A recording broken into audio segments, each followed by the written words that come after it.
जय बाबा नीब करौरी। जय श्री राम। आज हम बाबा की रहस्यमयी कथाओं में से एक और कथा के बारे में जानेंगे, जो कि है क्षण मात्र में वैराग्य।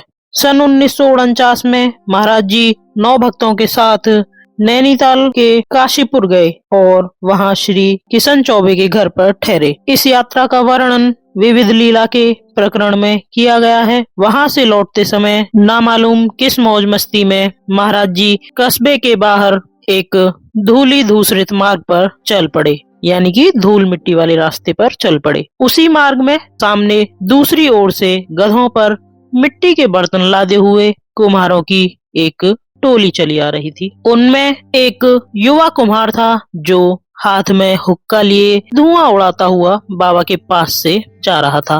बाबा ने उससे कुछ तेज स्वर में कहा, तू कौन है? उसने भी बाबा जी से उसी लहजे में प्रश्न किया। बाबा जी ने फिर अपना प्रश्न और तेजी से दोहराया और उस युवा कुम्हार ने भी क्रोधवश वही उत्तर दिया। अब बाबा ने अपना प्रश्न बदल दिया और वे झिड़क कर कहने लगे, तू कौन जात है? उसने भी उसी प्रकार अपने प्रश्न को दोहराया। बाबा तुरंत बोले, हम भंगी हैं। तू कौन है? इस बार वह गर्व के साथ बोला, हम कुम्हार हैं। उन्होंने उसे मान्यता दी और वे विनम्र भाव से कहने लगे, हमें हुक्का पिलाएगा? उसने चिलम बाबा जी की ओर बढ़ा दी। बाबा ने 2-3 कश लेकर अपना वर्द हस्त उसके सिर पर रख दिया, यानी कि बाबा जी ने अपना हाथ आशीर्वाद देते हुए उसके सर पर रख दिया। उसे उसी समय वास्तविक वैराग्य हो गया। वह अपने गधों को अपने साथियों के सुपुर्द कर बाबा के साथ